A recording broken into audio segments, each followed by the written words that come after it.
100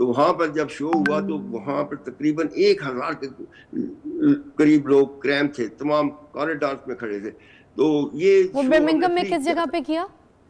Birmingham luxury cinema Birmingham ہے, ہماری دکان کے بالکل قریب ہوتا تھا. اچھا تو وہاں پہ ہم نے شو کیا. میں کیونکہ پاکستان ویلفیئر ایسوسیشن کا اس وقت سیکرٹری جنرل تھا, تو ہم نے ان لوگوں کو ضابط فری دی, کوئی ٹکٹ نہیں رکھا قوائی اچھا کا, کیونکہ عام طور پر یہاں پہ شو ہوتے ہیں تو ٹکٹ رکھے جاتے ہیں. ٹکٹس لیکن ہم رکھے نے جاتے جی. زیادہ لوگوں کے ساتھ متعارف کرانے کے لیے ایسے فنکار کو ہم نے کہا کہ زیادہ, تو 1000 کے قریب لوگوں کے, میرا خیال اس وقت انہوں نے پھر جو قوالیاں گائی ہیں اور جس طرح سے انہوں نے پرفارم کیا کہ لوگوں کے دلوں میں انہوں نے گھر کر لیا. ارے تو واہ. ہم ایک کیمپ کارڈر جو ہوتے ہیں عام گھر والے, اس وقت آئے تھے پیناسونک کے, اس پہ ہاں ریکارڈنگ کی جو بالکل پروفیشنل نہیں تھی, لیکن لوگوں نے اصرار کیا کہ اتنی اچھی پرفارمنس ہے کہ ہمیں چاہیے, تو ہمیں کمرشلی وہ ریلیز کرنی پڑی. تو یہ تھا ہمارا پہلا تعارف ان کے ساتھ. واو.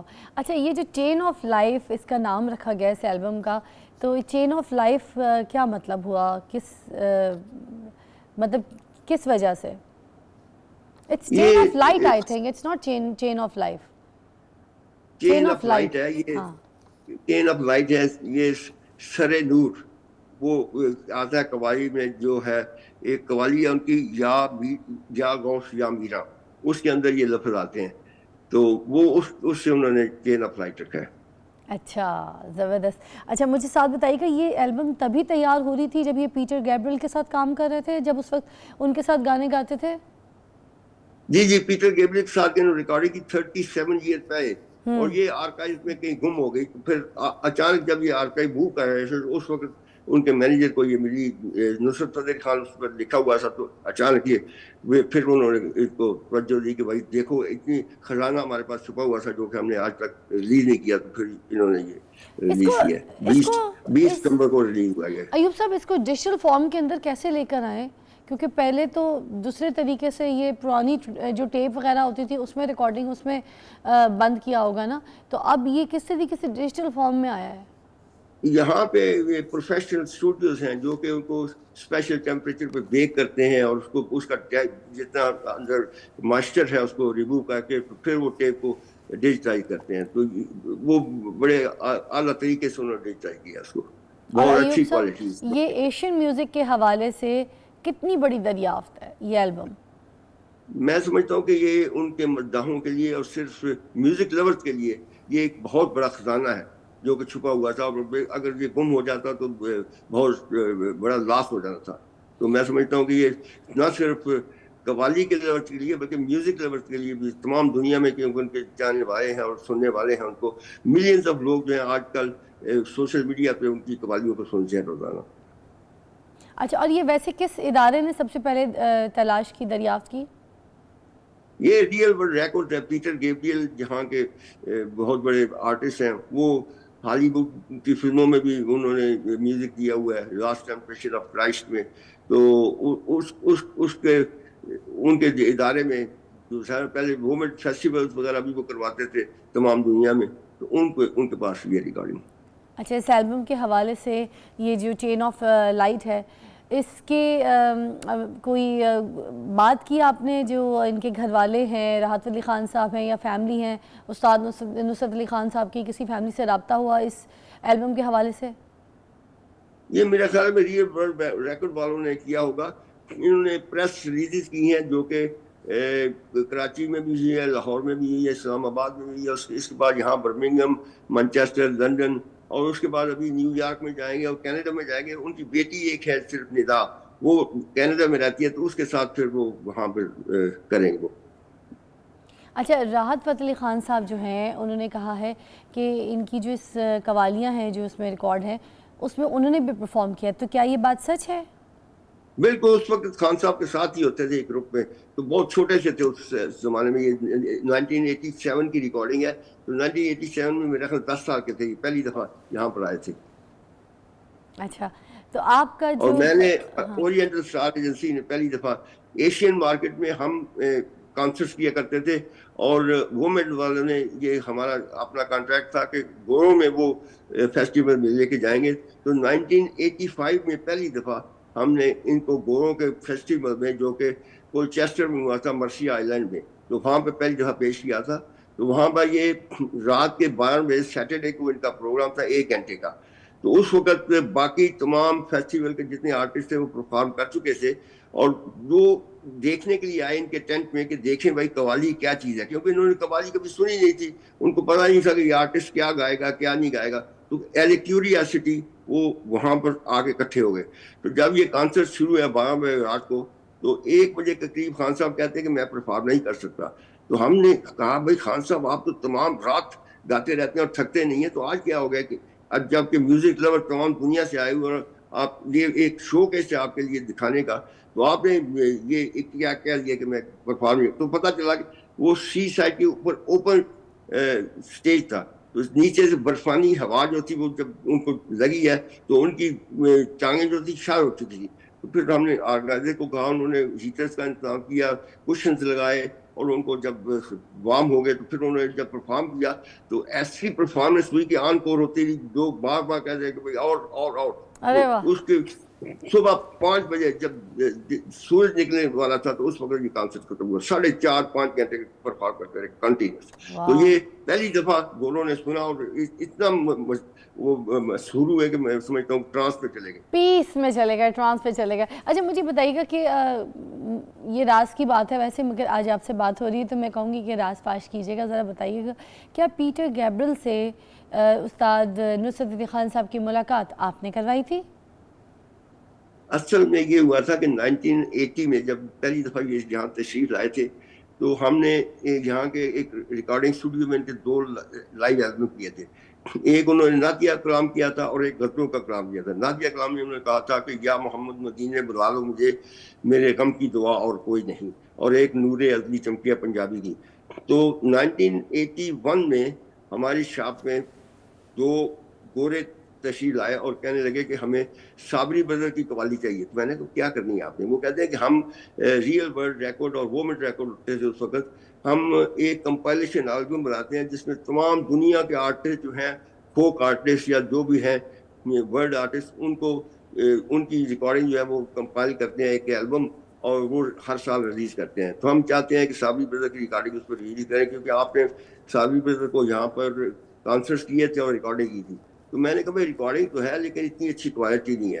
تو جب ریکارڈنگ پلے کی گئی تو وہ کہتے ہیں کہ بھائی یہ اپ ٹو اسٹینڈرڈ نہیں ہے. تو پھر میں نے ان کو کہا کہ ایک اور آرٹسٹ ہیں, ایک اور قوال ہیں ہمارے پاس جن کی ہم نے ریکارڈنگ اسٹوڈیو میں کی تھی, اگر آپ چاہیں تو میں وہ آپ کو سنا سکتا. تو پھر جب میں نے وہ ریکارڈنگ سنائی تو وہ کہتے ہیں واو واٹ اے وائس. تو وہ اس کا سیمپل لے کے پیٹر گیبریل کے پاس اپنے بات اسٹوڈیو برسٹل جو کہ یہاں سے 90 میل کے قریب ہے برمنگھم سے, تو وہاں پر جا کر انہوں نے ان کو سنوائی تو انہوں نے بھی اس کو اپروو کر دیا. تو پھر انہوں نے 30 منٹ کی قوالی میں سے 7 منٹ کا ایک پیس لے کر اس البم میں شامل کیے. تو جب یہ البم ریلیز ہوئی ہے تو میں سمجھتا ہوں کہ کوئی 1 یا 2 مہینے کے بعد انہوں نے ریلیز کی. تو ایک یہاں پہ ریڈیو 1 ہے, انگلش میوزک پلے کرتے ہیں وہ, تو اس کے اوپر یہ قوالی پلے ہوئی. تو جب گولوں نے سنی تو وہ پھر کہتے ہیں کہ ہمیں اس کا پورا ورژن چاہیے. تو پھر ہمیں وہ انہوں نے ٹیلی فون کرنے شروع کر دی کہ ہمیں نصرت فتح خان کی والیوم 8 چاہیے. تو اس طرح سے ان کا تعارف ہوا پیٹر گیبریل کے ساتھ. پھر 1981 میں انہوں نے ایک اور قوالی اس میں کمپائلیشن البم میں ڈالی. پھر اس کے بعد 83 میں ہم نے ان کو خان صاحب کو پورے کانسرٹ ٹور کے لیے یورپ کے بلایا یہاں پر. تو جب انہوں نے سنا تو وہ کہتے ہیں کہ ہم 85 میں چاہتے ہیں کہ ہمارے ساتھ بھی یہ ہمارے فیسٹیول میں پرفارم کرے. تو پھر 85 میں جیسے میں نے کہا کہ پہلی دفعہ ان کو ہمیں جولائی 1985 میں مرسی آئلینڈ کولچسٹر میں پہلی دفعہ گوروں کے سامنے پیش کیے. اور وہاں پر جب میوزک کلب آئے ہوئے تھے تو وہاں پر انہوں نے جب سنا تو تمام دنیا میں ان کو پھر بکنگ مل گئی. اور اس کے بعد یہاں کے جتنے بھی مین اسٹریم ٹیلی ویژن ہے, BBC, ITV اور چینل 4, وہاں پر پرفارم کرنے کے لیے گئے. اور یہاں کے جب 3-4 ٹیلی ویژن پہ وہ صاحب میں لگاتار آتے رہے تو یہاں کے پارٹیوں نے اعتراض کیا کہ بھائی یہ آپ اسلامک صوفی میوزک بہت زیادہ ترجیح دے رہے ہیں, ہمارے عیسائی میوزک آپ اتنا نہیں. ایوب صاحب ایک چھوٹی سی وقفہ جو ہے وہ بریک جو ہے ہمیں لینی پڑی ہے. اتنی پیاری یادیں ہیں کہ یادیں جو ہیں وہ نصرت فتح خان صاحب کے ساتھ طویل ہے, اور اس لیے میں نے کہا کہ بریک کے بعد بھی ہم اسی گفتگو کو جوائن کریں گے اور ان کی یاد کو تازہ کریں گے, ان کی البم کے بارے میں بات کریں گے, چین آف لائٹ کے بارے میں. تو ٹیک اے بریک.